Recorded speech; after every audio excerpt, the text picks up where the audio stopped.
important here. We'll have to see what they get because we are into our second games draft now as well. IG swapping over to the blue side. Snake going to grab the red side for themselves. Xerath, Trundle, IG's first two bans, and the Cassiopeia this time banned away by Snake. Just waiting to see, is there any jungle bans? Are Gragas and Nunu both available? And does IG just snap up Gragas for that first pick? Given that performance, and honestly, the 6-0 record, Kakao has been so good at ganking with that champion, let alone disengaging in team fights. His explosive cask positioning is just that of a seasoned Gragas player, so I think you have to respect it and ban it away. Yeah, Maokai the ban there as well, away from Flandre once again, and Snake, considering their last ban, it will be the Gragas, but instantly IG get Lulu. And this is one champion that Zatai again has looked very impressive on. It should be no surprise to any long-time viewers of the LPL or any sort of Chinese League of Legends that Zatai, pretty damn good at playing mages, of course, was a mid lane player for IG till Rookie joined this organization right at the tail end of 2014. And so it can happily pick up the likes of Lulu. We've seen his Karthus and Fizz play be very impressive as well.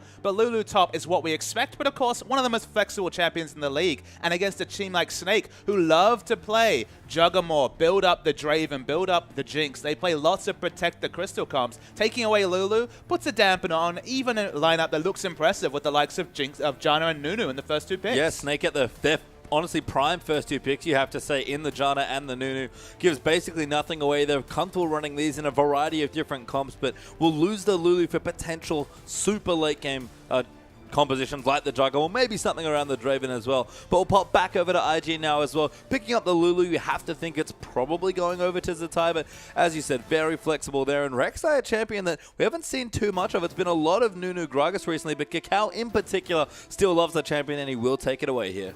Now we're waiting to see if we saw the Kalista takeaway, but very late change away. Kalista takeaway would have basically guaranteed it wouldn't be a support Lulu just because the synergy between Lulu and Kalista, especially Fates correlated, although you can see the double knock-up isn't really necessarily there. They've gone for the Nautilus, so now they've basically 100% committed to the Lulu being a top or mid lane choice.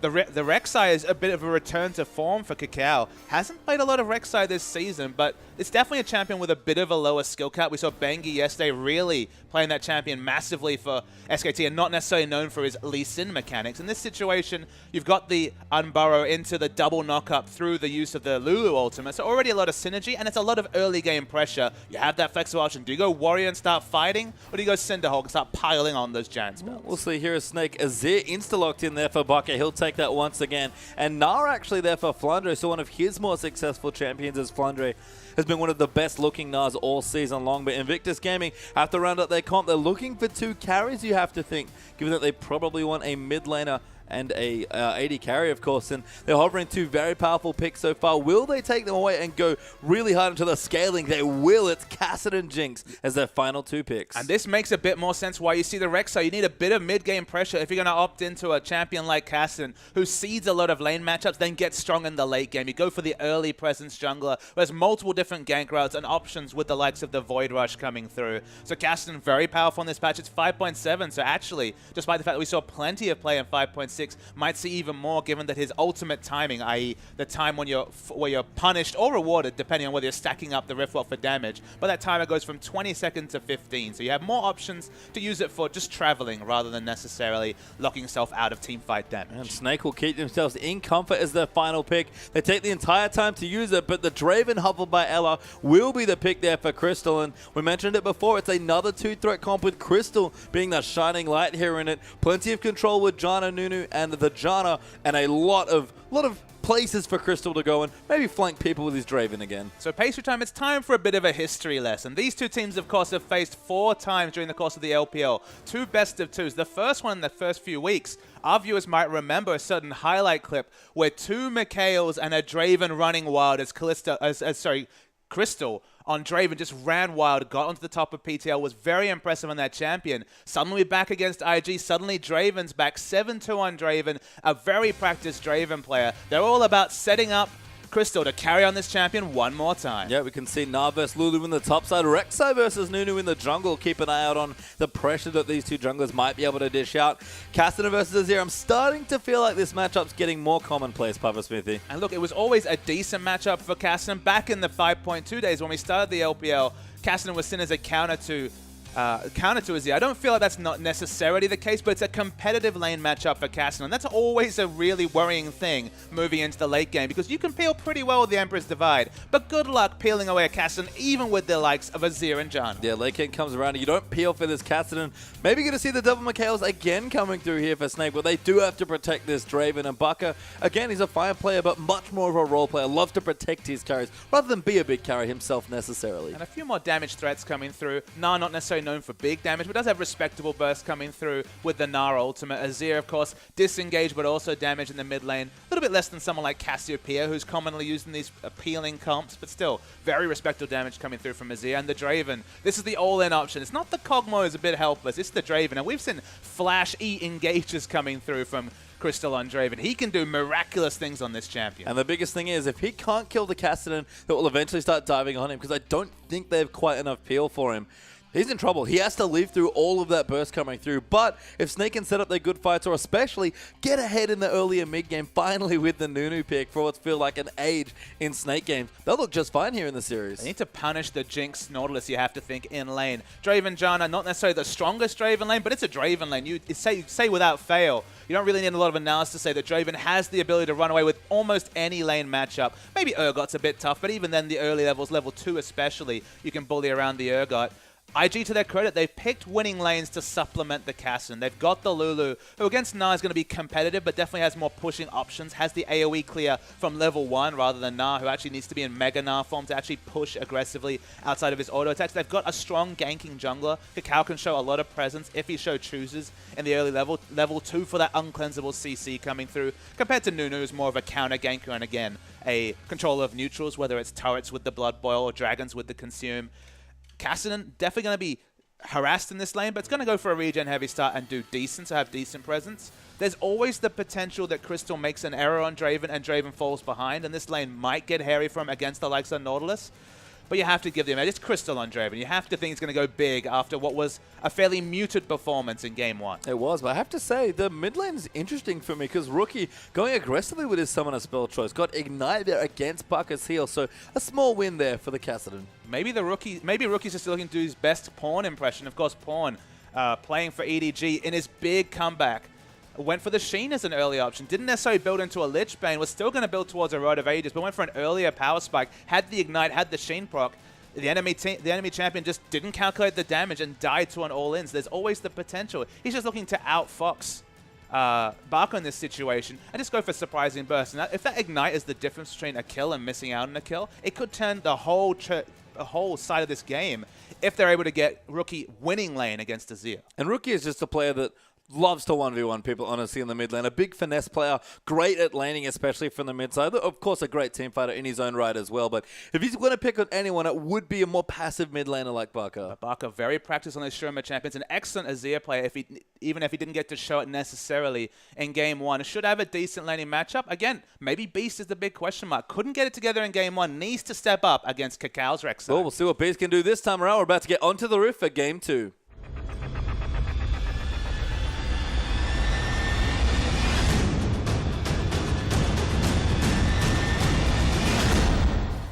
And welcome onto the Rift here as Kid and Kitty is going to take the Krugs down to the bottom side, but we do have a slight pause here to start our game.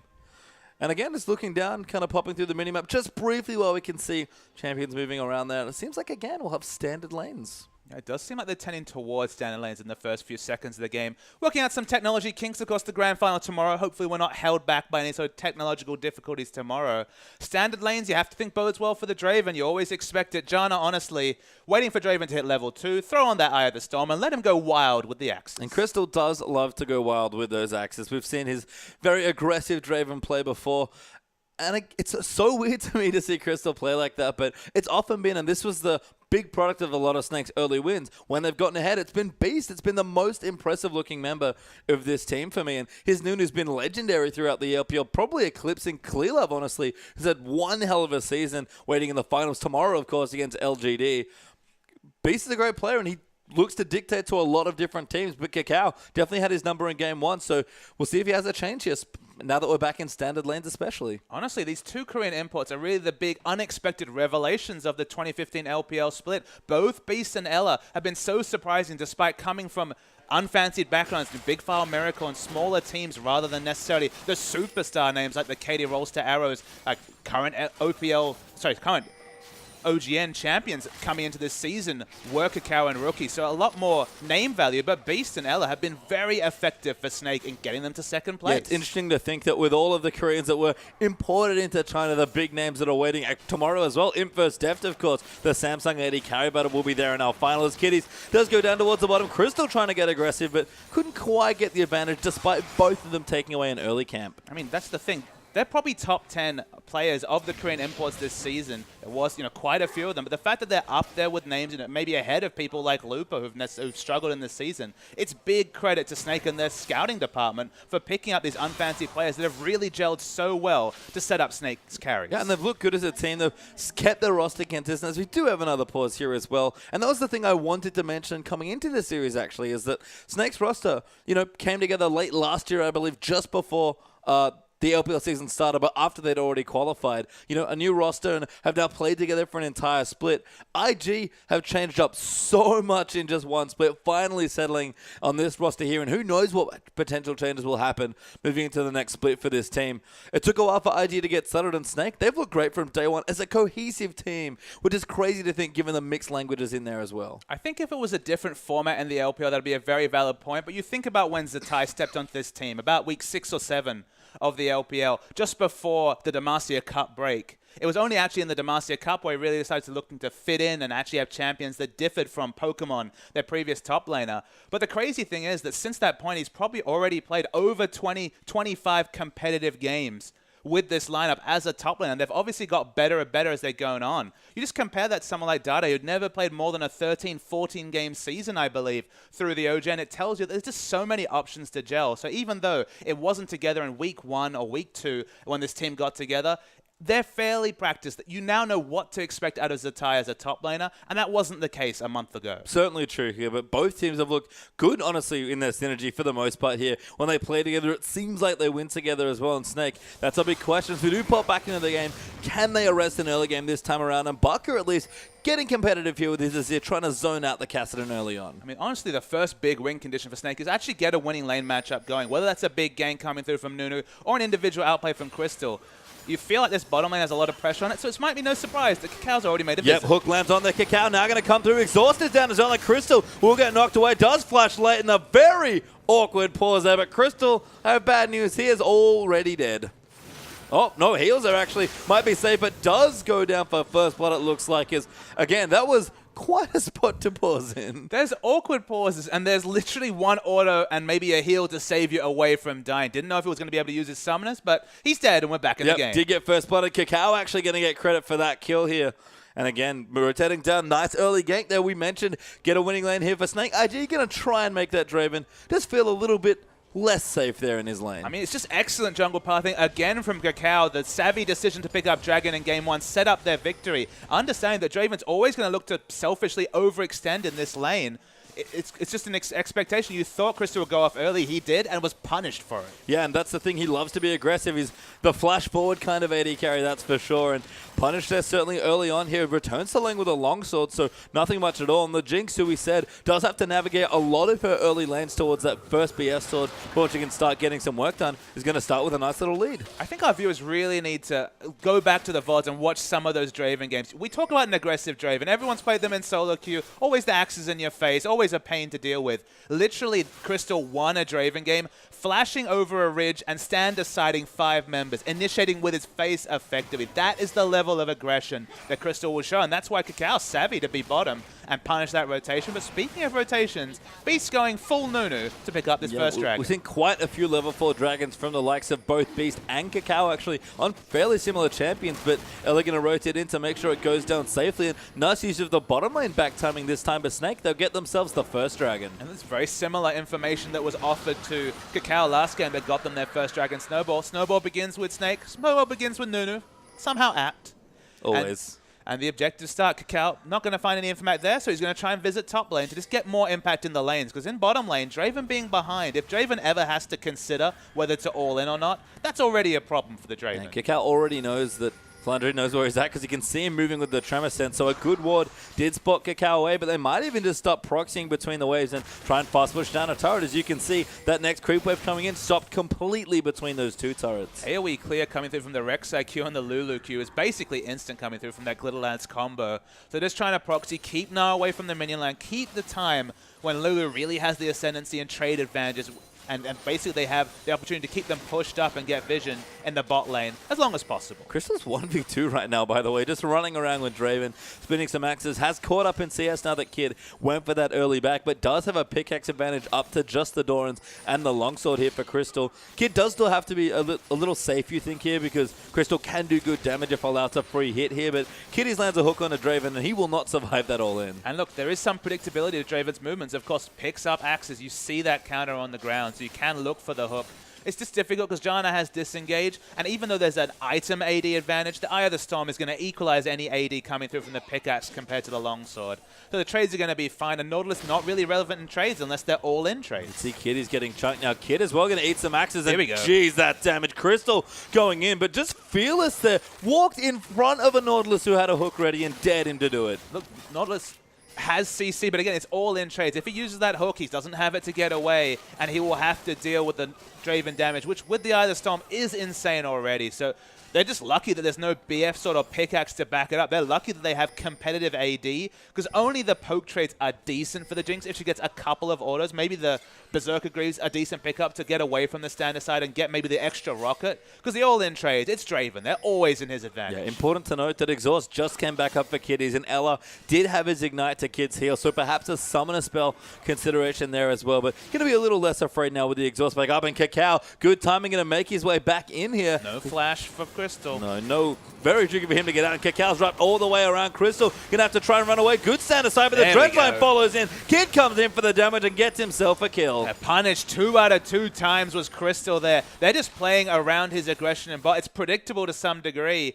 Maybe he's going to have to mix it up, but then why pick Draven? That's the big issue, is that if he just is relegated to the farm game, he's not justifying the pick, and Cacao's over him like butter. Yeah, you can see 1,000 gold up already, actually, there for IG, just given the pressure they've put down in towards the bottom lanes with those 2 kills, and Crystal already adapting, interestingly enough. We normally see Bloodthirster into Last Whisper, but he's already picked up a Bilge Water Cutlass. Maybe that's just for some early game laning presence, because, I mean, doesn't really necessarily have a lot of synergy. Doesn't fit into his build. We've seen his Draven enough times to know it's Bloodthirster into Last Whisper into a Trendy Force, and then maybe an Infinity Edge considered after that. Has always been about catching axes rather than buying any sort of steroid items like the Phantom Dancer or the Static Shiv. Lulu's overextended, but difficult to kill. Key skill shot missed there by Flandre. Might flash in for the ulti though. The Dice to be careful. Has to walk through. Great scoop back there for the tie. Massive damage from the Absolute Zero, and wonderfully played gives Nunu a kill. And Flandre was super smart to know that the chances of actually getting the wall stun were minimal, but just opening up distance into the channel was very savvy play from Flandre. So they get the answering kill in top. One of my other worries though, Pastry Time, is that Rookie is doing more than competitive in the mid lane as Cacao made a bit of a misfire. Yep, donated the blue over to himself. Not particularly charitable there, so Rookie will miss out on that one as Bucko returns to his lane, working on his Athenes once again here. Charles plus Amptome already done to the Ruby Crystal plus that early blast. Honestly, if I was Rookie, I'd say, all right, you've got the blue buff. Go get me the enemy blue buff, because he was actually winning in CS values against Barca. Barca having to respect the fact that Cacao had been seen so present. When you see the enemy jungler affecting other lanes, you know that he's got that aggressive mindset. You have to play more defensively.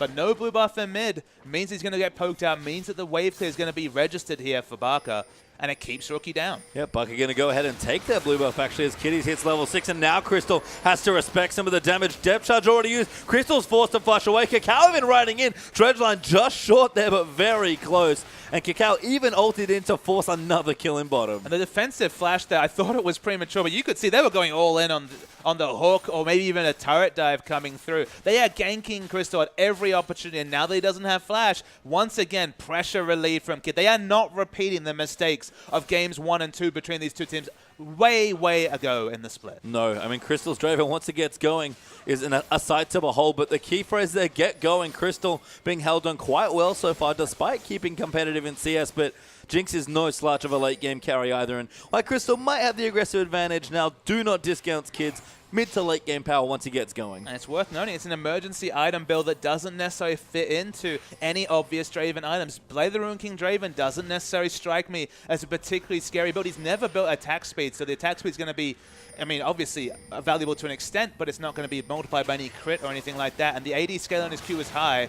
Kakao visits mid, but Baka, as has been the case this whole laning phase, is on the defensive. Yeah, good dash away there. Actually, a bit behind in CS, but only 10 downs. Not too shabby there as Beast. Throw a snowball at Kakao, going to clear out some vision because Dragon is back up in 15 seconds. And that's the only thing that Beast has really been able to get going is the top lane gank and this Dragon. Beast's individual performance has been just fine, but Kakao has been all over bottom lane, and the snowball and the ganks have been working effectively. So that's the reason why we see actually a Jinx winning in CS against a Draven. The tie forced out by Flandre, interestingly enough, so has to go back. Might even get dove here by the Meganar, but not quite yet as Kakao still down the bottom side trying to get it done. But Beast in here for the counter gank, but unfortunately for him, sitting straight on top of a ward. Seeing on one, you're right. The tie's really struggling in this matchup. Wasn't expecting that, but there was always going to be a tipping item point. And it seems like Hexdrink is just enough to really disregard the magic damage and stand up to trades from the Lulu. I mean, he wants to keep him there if he can, because Dragon, I think, is what Snake's looking for next year. It's a little bit tenuous to try and take it now, given how much strength Kakao has shown in the bottom side of the map. And as a result, he'll give it up. But Crystal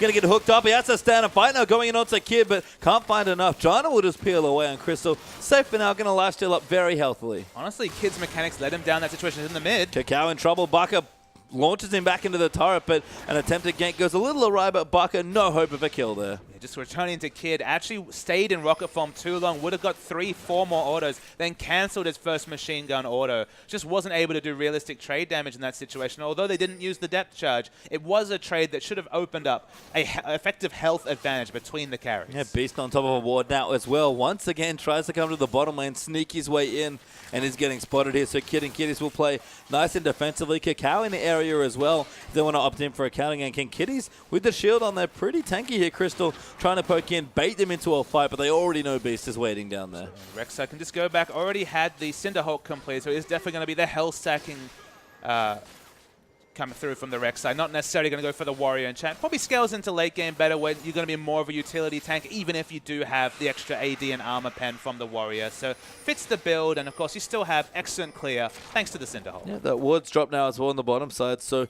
might be a bit more on the defensive now while IG's duo, given that they don't know that that's going on. But Crystal will get depth charge up. Ella will also get hooked away. Crystal has to dodge this hook, but the Riptide's going to come in. Ella doesn't quite body block, but a great ulti away, but the flash hook will come in. Crystal going to get snared up again. Kakao's joining in. Ulti just wide. Rookie's here as well. Crystal goes down to Kakao, but Flandre might be able to make the difference. Goes in. Almost Meganar going in. Massive 4-man ulti. Walloped him in under the turret as well. The Hexdrinker procs. The wild grows down, and it's not quite enough for Snake. As Rookie going to look to dive in again, but 2-0 IG. With the teleport flank coming through, I thought it would go bad, but Baka did not rotate. Of course, hard to match a Kassadin when it comes to rotating, but the result was 2 free kills coming through from IG, and this should be the answering Dragon. Yep, that Dragon is warded there by Snake, so they'll have a timer, but no hope of Beast getting in range to steal it. Draven ulti is coming down. They're going to try and take it, but a little too optimistic on that one. IG will back off it, and Kakao makes sure he gets away and smites it. Honestly, the communication has to be another question mark for Snake. You saw the teleport being channeled by Flandre.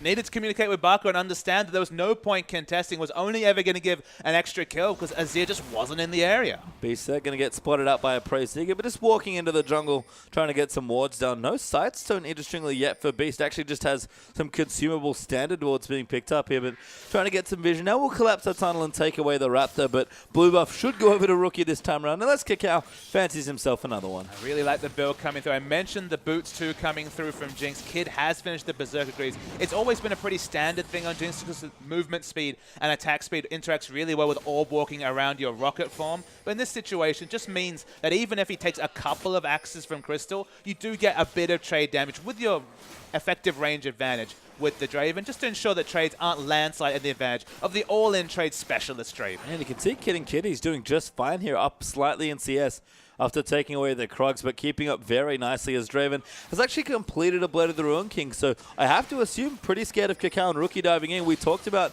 him needing some self-peel here against the big divers from IG, and that's at least what this build gives him. It's just such an emergency build. It doesn't really interact with any of his spells. He already has a Janna and a Nunu for team fights. It feels like, honestly, he was forced into the build world and just had nowhere to go to have any effective items early. Well, going to be okay right now as Kakao and Baka will have a duel in the mid lane. 2-level advantage here for Baka, but Kakao just running into him. That might force the ulti out. Heal is back as well. Baka trying the 1v1. B's going to come in as well. Empress of Ike will push Kakao away, but now it's a little too hard for them to go back in. A soldier will come down. Kakao, no flash, actually might be a little too far forward, and Baka pokes one over the wall and takes him out. It felt like Kakao was just too greedy to try to draw out the Emperor's Divide. Kept following and multiple members rotated, so punished for his over-aggression there with Kakao. Honestly, his first poor rotation probably in the first 2 games. He gets himself killed as a result as Flandre starting to bully Zatai quite a bit now in Mininar form in particular. And Kakao there, pretty steely faced after that mistake. He probably knows it was a bridge too far. It'd be interesting to see how IG are going to play around this Lulu versus Nah matchup, because it was always going to get better and better for Nah, and Lulu was just going to have to build for team fights, build up that early 40% CDR, build up a bit of AP, and then start rotating. Of course, Lulu's going to be so much more effective in team fight situations than she is in terms of a tank fight with Nah in the top lane. So I feel like we're just waiting for that teleport to come out, but they got an unanswered dragon, so unfortunately for Zatai's perspective, just has to sit in lane and keep clearing waves. Yeah, has his CDR now though, with the boots and the Morellonomicon completed. Probably move into a death cap as his second item. Rookie Rod of Vader's done plus a Fiendish Codex, and you can tell 10 CS ahead already, starting to keep Baka back deep towards his turret. Very safe there, very passive in the lane. It'd be interesting to see if the Blade active, just the lifesteal coming through from that component, is enough to keep Crystal from what is going to be, at some point, a Rod of Ages, Athene's Unholy Grail, Zhonya's Cassin. That's just what we expect coming through from that champion. It's a smart rotation. Rookie, though, got super aggressive. Great rotation. Rookie, yeah, far too deep. Hashtag has to back away there. Beast will flash in after him. Now Kakao, maybe the next target is Kitties. Will maybe have caught out Beast here. No flash for Nunu means he has to run away, but there's a Sun Turret protecting them as well, and Beast will just walk casually out. It's the happiest trade of your life, trading a jungler's flash for the Castans of all things. Suddenly, Crystal's life is that much safer. He had to deal with Kakao opening up pressure on bottom, forcing his summoners, killing him multiple times. Finally gets an assist from his own jungler, as no flash on Cassin will be relevant in the next fight. You can look at the gold lead now, actually, with a tower taken out, taken out in the mid lane. Only 1,000 up here for IG. Will make it about 2,000 up now, as they do take the bottom turret away from themselves for their first, but pretty even here in kills, very even in dragons, and the towers bit equalized as well. Means for all the advantage that IG have started to build up, it's actually not that big of a lead so far. It is really difficult to kind of put a value on how important it is that Jinx is 1,000 gold ahead of Draven. You might think, okay, he's 1,000 gold ahead. That's the value. But the big consideration here is that Draven should win this lane in a landslide fashion. He should be dominating. He should be items ahead. He should be cashing in his stacks and picking up more and more gold. Being behind or worse for Draven is a big situation here. He's not building up the items to deal. He's been enforced into an emergency build as well. This Draven is going to take a lot longer into the game to be the Draven we expected in previous series, and he's against the likes of Kassadin, who can really dive this backline. Yeah, you can see Rookie starting to split push now on the Kassadin. Smart stuff here is Crystal picking up stack after stack there, but Jinx, Infinity Edge done now as well for Zatai. We've got a blasting one now in Zatai's inventory as well. Things certainly stacking up here for the members of IG, and with Dragon back up in a minute 10, we're going to try and break that even 1-1 then, so you can get their second Dragon moving into the very important third. Yeah, you mentioned the Rod of Ages. That's a stacking item. That's more power a bit later. The fact that Jinx could go a snowball Avarice Blade, not an emergency Avarice Blade in a Draven lane, this lets you know that this game, they're happy for this game to go on. They're happy for things to scale up, because Jinx will always have a natural advantage in team fights. She's so much more maneuverable, assuming that first kill comes through and she gets excited, than the Draven, who has the much more linear playstyle. BF Sword now completed. Still not getting towards the Trinity Force, the Bloodthirster, the Last Whisper, though. That really is demanded for Crystal to start getting on full carry pants. Yeah, BF Sword's nice here. Will certainly help in the next big fight coming through here in about 30 seconds' time. Flunger with the Randuin's actually means he's quite tanky and will be very influential in that next fight as well. Even a need to see large rod done for Baka means he wants power right now, and I think Snake realized the pressure that they're putting on themselves trying to contest for this next Dragon. Stacking's already well underway. I believe 6 stacks on the Rod of Ages, maybe 7 just pinged over now, so 3 minutes minutes away. 22 minutes is when we're expecting to see the 10-stack Rod of Ages. Working towards the Athenes, as you can tell. 40% CDR will be completed between that and the CDR boots. Snake are just waiting and looking to opt into this next dragon fight. We look at the vision, honestly, it's pretty neutral. And to give you an idea of how important this fight is to Snake, Flandre, who's now teleporting, didn't last hit minions because he didn't want to go into Mega Gnar form, but he's coming in now. He's going to try and zone them away, and Snake, they're on top of the Dragon here. Where's Flandre? There he is, Mini Gnar form, almost ready for the transform. Dragon goes away, and Flandre still threatening with the ulti. Yeah, with no vision in the area, they did not look to commit. Kiddies might be caught. Okay, Dredge lands to a bit strange. Oh, Flandre tries to flash him in, gets the slow though with the boulder toss, but Rookie coming around as well. The standard side moves in. Tornado on to Kiddies. They might be able to kill him. Beast channels the ultimate, but Rookie looking for the flank, goes in, but the Monsoon will disengage, and Baka keeping them all out there. 1v4, but Ella now getting chased down. Bucky gets the first kill. Crystal still alive. His Kid's now completely out of position. Kakao gets flashed on and dies. Kid eats a snowball to the face and gets knocked up by a Nado. That will go over to Gnar, actually. And Snake, they get the Dragon and 3 kills for it. The Kid made a huge mistake in that situation. Flashed aggressively after Ella to get the first kill. Get excited. Didn't get it. The shield was off cooldown and just was caught with her pants down in the front of the fight, just killed by Nunu. Once she falls down, only so much Rookie can do before those big items are completed.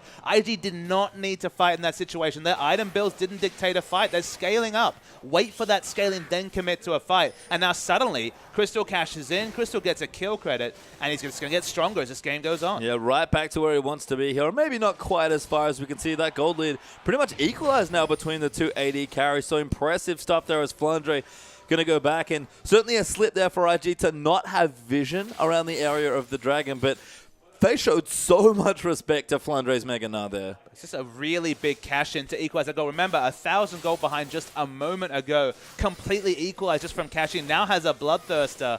One thing you can say about these two items, there is certain synergy when it comes to lifesteal. We're talking 35% lifesteal. Got to kill that guy fast or he'll lifesteal right back up. Yeah, Flandre running in, but Zatai whimsies himself to safety, so we'll be okay there now. And thinking about Draven's build a bit, certainly understand that Bilgewater definitely felt like an emergency purchase, but this build feels very intentional for Crystal, and I think with all the divers, Rek'Sai Kassadin in particular, I can understand why he's going for such heavy lifesteal in this build. That's what I was mentioning. With 35% lifesteal, you don't kill him instantly. He gets a second wind, you know, he gets the Janna shield, and he's effectively healing huge amounts. Of course, the Welding Axis procs lifesteal, so you're already doing such an amount of AD that you will be able to lifesteal up. You definitely need to go for the burst trades, which Kassadin does specialize in, but we're talking about 6-item level 16 Kassadin, more than the Kassadin now that'll maybe chunk out 40% of his health on a fairly short cooldown. But that's time between spell rotations for Draven to heal up. And you can see Ella prioritizing the Mikhails there as well, so clearly knows who he needs to protect. As almost always, it is Crystal once again, but good rotation here for IG. Gonna get the hook on a Baka. Rookie diving in, but goes way too far, but Kid will still get the kill. And a very creative ultimate by Azir, but not enough to keep him alive. So we're waiting for Surfing Kassadin, apparently. He found a big wave coming through from the Emperor's Divide Road to the back, but thankfully, from a Rookie perspective, wasn't punished. Flandre trying to come down, and Snake are doing everything they can to wave clear away, but without Nazir, especially one that's can set up here, it's just some Janna tornadoes and a couple of auto attacks from Draven to keep them away. And you can see Ella getting chunked up by Rookie as Crystal eats a hook there. Rookie dives in, but Beast channels the ulti. Crystal life stealing, but it's not enough, and Ella going to get knocked up there as well as Kakao comes in. Rookie finds himself the doubles. The tie pops, the wild growth is Kakao will dive in. Flandre, he's here as Mega Gnar, but it's not going to last too much longer. Tower will go down. Rookie going to dive in once again. Flandre going to eat some rockets here and look to go down as a hook lands in. Kid with that next kill, and it's 3-0 this time to IG. Honestly, it's really poor positioning from Crystal. A second game in a row getting caught out by the Nautilus hook. Had to respect that CC. You saw, even with all the lifesteal in the world, Kids free hitting the Draven of all people in the front line. Okay, was in rocket form, wasn't quite minigun, but was doing massive amounts of damage. And you can have as much lifesteal as you want when you're taking 3-4 members aggro. Yeah, no Mikhail's there for Ella, so maybe not communicated there, but a bad situation for the Draven, and a fourth turret now being completed for IG. So 3 Ados down, plus the tier 2 in the mid lane, and 2 on down in Dragons, but we do have one coming back in a minute 55 as Snake trying to answer back onto Rookie, but Kassadin fairly tricky to pin down. So we saw that previous fight that Jinx was involved in where she died early, she couldn't get the reset. Honestly, pace your time, that's not really a concern now when you have Infinity Edge, Static Shift, and a Snowball Last Whisper. Suddenly Jinx is super, super strong, and look, Beast is pretty tanky but has no armor. Okay, Gnar, still relatively tanky, but the first kill getting excited is the core tenet to IG winning a fight, because suddenly then the AD carry has huge mobility with get excited. Kasten already has crazy mobility, and they have the utility coming through from the likes of Whimsy. The first kill so much easier when the holy triumvirate of AD carry items is already complete at 24 minutes. Yeah, and maybe that added insult to injury there. Zatai has completed his Rabadon Zera as well, so good to go as far as mid-game Lulu items go. And IG are going to posture quite aggressively around that Baron. We'll just clear out some wards, but now Snake with that third dragon, fourth overall looming as well. They have an extra objective to worry about as well.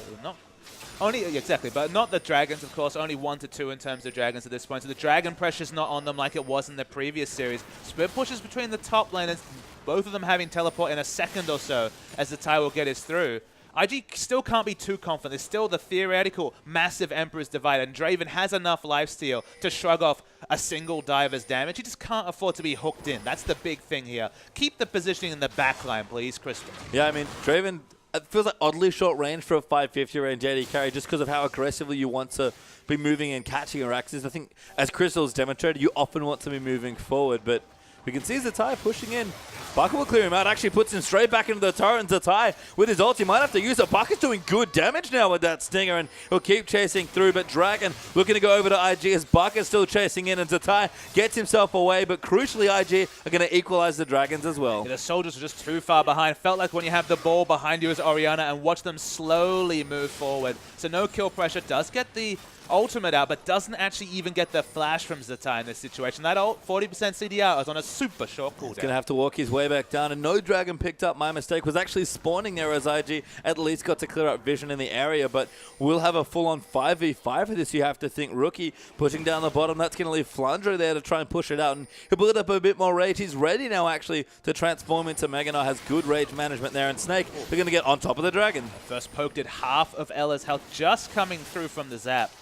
Snake have to fight this smart. There is a team fight in this situation, they win, but it's so hard to execute. Rookie does get poked away, but it's a good pincer here from IG. You have to think as Flandre going to go into the Mega Knight fall now, looking to zone them out. Snake on top of the dragon. They'll try and take it away. Beast is on Nunu. They're going to be too bad. Flandre, big ulti there onto 3 people, but Rek'Sai takes away the dragon. Flandre going to get too low, but Beast going to channel the ulti. Rookie gets kicked out there by the Monsoon, but the damage is too high right now, and Crystal chasing away the Cassidy and can't keep going, and Kid going nuts. They gets the double, maybe make it a triple. I think that's a quadra. Can he get the pentakill? We'll have to wait to see if it registered. There's 4. Kid going to go in, make it 5. Kid gets a pentakill. Pentakill for Kid. He just got able to go through. Of course, the first kill took so long because the flank was coming through from Rookie. But once that came through, he started licking his lips. Pentakill to put the axe on what is looking like a second victory for IG. Looking very good there. Even equalize the Dragons again as Snake just can't find a foothold in this game. Straight to the Baron for Invictus Gaming as well. And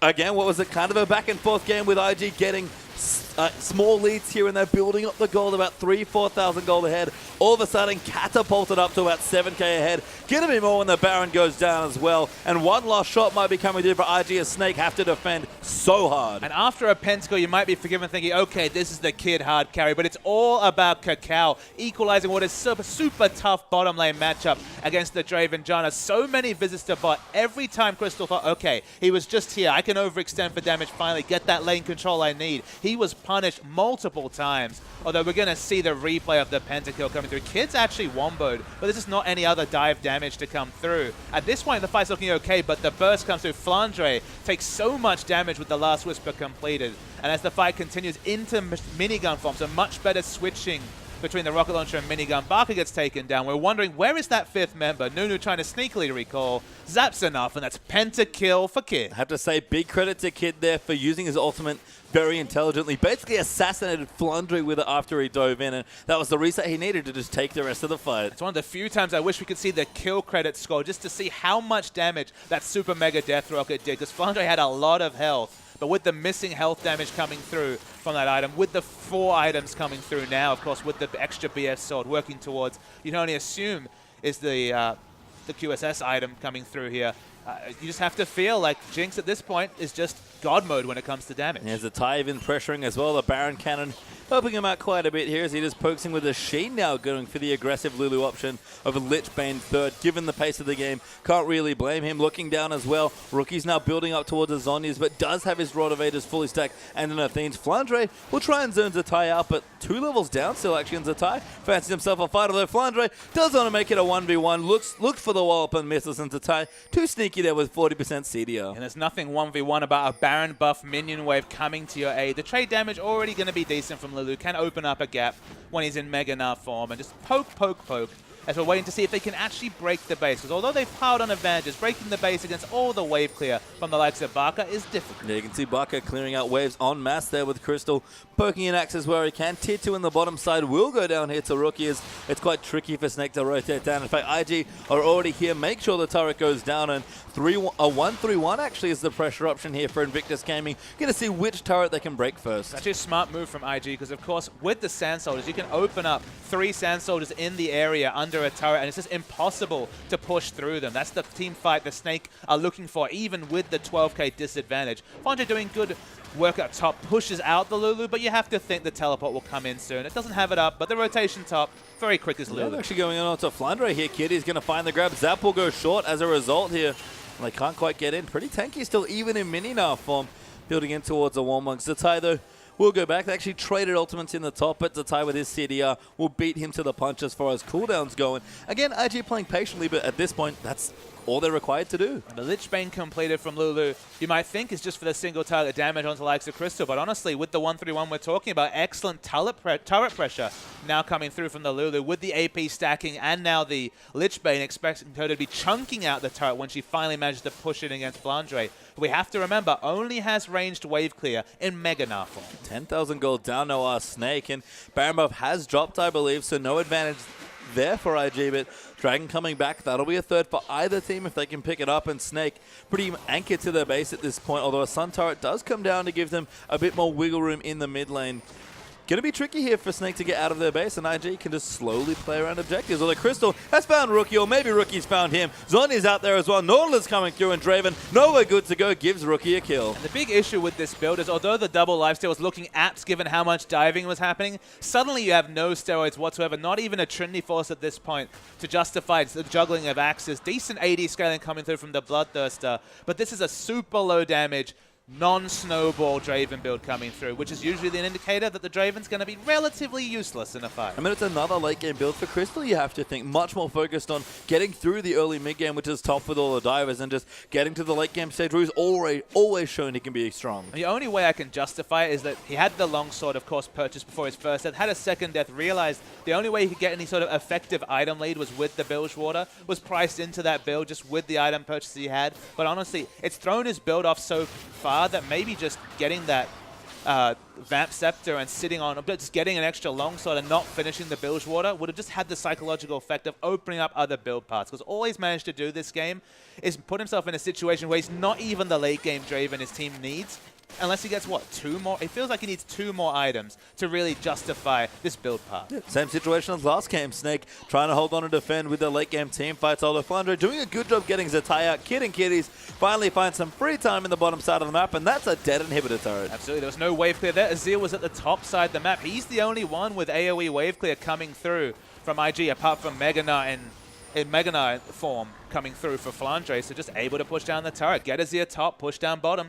Very simple strategy, but well executed by IG. Good stuff here as the Dragon is available, but IG not particularly interested right now. Want to actually take some fights instead. Ella going to get hooked up. That Rocket just gets the kill for Kid. Beast going to look to go down here as well. So Zap doesn't snipe him because Rookie is taking it instead. And IG, 2 free kills, going to take the bottom inhibitor. That super mega Death Rocket did over half the health of Janna. Okay, Janna not the tankiest of champions, but that's just a deceptive amount of damage. Shows how far Snowballed Kid is. This mid turret's going to come down soon, and you have to think shortly the game for Snake. Yeah, 4 damage items done for Snake. Second inhib's going to fall as well. Rookie going in deep there onto Baka. Wild growth though from Zatai, and Snake already tapped the mat. Another surrender as IG were all but winning there in the inevitable last push, and Crystal takes a big, deep breath there. That's 2 games in a row. He's not been able to find a foothold, and Snake now find themselves down 0-2 in the best of 5. And Crystal, the equal MVP leader, up there with Def, only a couple points behind, looked for a big performance in his last best of 5 of the season, and honestly has been punished 2 games in a row. Lots of credit early game to Kakao for such smart jungle pathing. Playing Rek'Sai like you can play, so aggressive, he just using that tunnel behind the turret, getting the picks onto Draven when he was overextending for damage, being there multiple times, setting up Kid to have a majestic performance, pentakill coming through on the Jinx, and between Jinx getting that first kill, which was so easy when she had 3-4 AD items, and Cassidy hitting level 16, nothing you can do with Snake. And credit to the IG carries, both Cassidy and the Jinx there for Rookie and Kid look great, but I agree with you, credit to Kakao, who once again held Beast on his Nunu for a second time, just completely down in the jungle. I think we actually have a replay. There's going to be plenty of them coming through this game. There's lots of highlights coming through, but it must be pentakill coming It time, is. I think, pastry time. So Snake, they started onto this dragon. Crucially, look down the cooldowns. Emperor's Divide is not available, and you have to remember that Crystal at this point was a stacking lifesteal. He's not going to have a lot of consistent damage. So we'll roll the tape here. And we're waiting for... And the first kill takes a deceptively long time to come. It's an excellent engage from Flandre with the flash now against the wall, but no other follow-up damage. Flandre's falling low. The slow comes through, but that damage was crazy to the Nah. Already had 3 items, and then from this fight could get into minigun form. Crystal for a bit there was standing toe-to-toe. He was doing a lot of... getting a lot of lifesteal, but of course multiple members were able to turn. Kid, he found Nunu trying to be very sneaky, to backing in the turret, backing in the grass, and that was the pentakill coming through for Jinx. Yeah, Beast tried to deny the penta, but unsuccessful there in that adventure. Unsuccessful in that adventure, and that's a nice exclamation point as what is looking like a comfortable series for IG. But if we learned anything from LCK action yesterday, pastry time, this series isn't over until it's over. Yeah, it isn't indeed, and we are going to go into a quick break, but when we return for Game 3, can Snake keep their dreams alive with a third-place match, or are IG going to get the sweep? We'll find out soon as Game 3 between Snake and IG will be